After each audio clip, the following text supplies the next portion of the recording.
आज আপনাদের জন্য নিয়ে এসেছি রেস্টুরেন্ট স্টাইলে চিকেন রেজালার রেসিপি।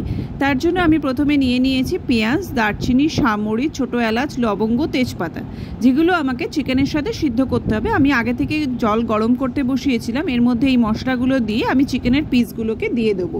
চিকেনের পিসগুলো মোটামুটি আমাকে এখানে 80% মতো সিদ্ধ করে নিতে হবে। এরপর আমি নিয়েছি পোস্ত, শামুড়ি, জয়িত্রী, কাজু ও নারকেল, যেগুলোকে আমাকে হালকা করে রোস্ট করে নিতে হবে। রোস্ট এমনভাবে করতে হবে যেন কালার চেঞ্জ না হয়। এবার এটাকে একটা সুন্দর স্মুথ পেস্ট করে নিতে হবে।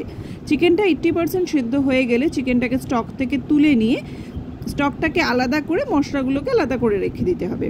এরপরে আমি নিয়েছি ধনে গুঁড়ো, যেটাকে আমি ছাঁকনিতে ছেঁকে নিয়েছি কারণ যাতে গ্রেভিটা স্মুথ হয়। এরপরে আমি কড়াইতে সাদা তেল ও ঘি গরম করতে দিয়েছি।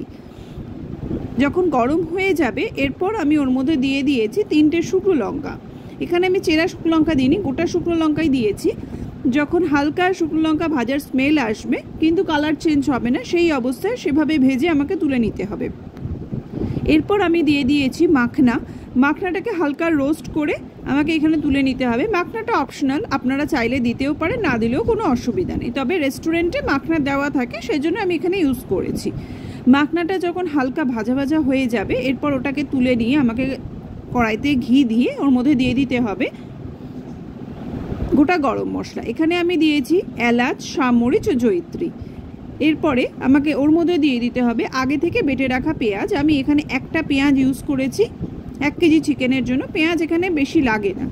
তো এখানে আমি গ্যাসটাকে সিম করে আমাকে পেঁয়াজটাকে ভাজতে হবে যাতে পেঁয়াজের কালার কোনোভাবেই চেঞ্জ না হয়। পেঁয়াজটা ভাজা হয়ে গেলে আমাকে ওর মধ্যে দিয়ে দিতে হবে আদা রসুন বেটে ছেঁকে নিয়ে ওর জলটা।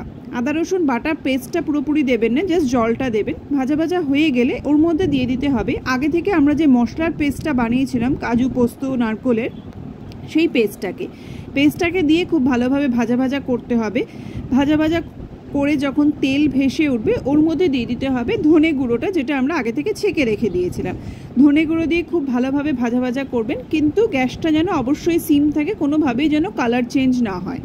এরপরে যখন তেল ভেসে উঠবে ওর মধ্যে দিয়ে দিতে হবে আমাকে ফেটানো টক দই। এখানে আমি 1 কেজি চিকেনে 200 গ্রাম মতো টক দই ইউজ করেছি। টক দইটাকে দিয়ে খুব ভালোভাবে সাথে সাথে নাড়তে হবে যাতে কোনোভাবেই টক দইটা ফেটে না যায় বা ছানা ছানা যে একটা টেক্সচার চলে আসে সেটা যেন না আসে। এখানে আপনারা একটা ট্রিক্স ইউজ করতে পারেন। টক দইয়ের মধ্যে যদি সামান্য 1 চামচ পরিমাণ কর্নফ্লাওয়ার দিয়ে টক দইটা ফেটিয়ে দেন তাহলে টক দই কেটে যাওয়ার সম্ভাবনা খুব কম থাকে। এরপরে টক দইটা যখন ভাজা ভাজা হয়ে তেলটা উপরে ভেসে উঠবে তখন আমাকে ওর মধ্যে দিয়ে দিতে হবে আগে থেকে সিদ্ধ করে রাখা চিকেনের পিসগুলোকে। আমি এখানে একে একে চিকেনের সব পিসগুলোকে দিয়ে দিচ্ছি। চিকেনের পিসগুলোকে দিয়ে আমাকে খুব ভালোভাবে এখানে মশলার সাথে মাখিয়ে নিতে হবে। মশলার সাথে মাখিয়ে ওখানে আগে থেকে আমরা যে চিকেন স্টকটাকে আলাদা করে রেখেছিলাম সেই চিকেন স্টকটাকে অল্প পরিমাণে দিয়ে চিকেনগুলোকে সুসেদ্ধ করে নিতে হবে।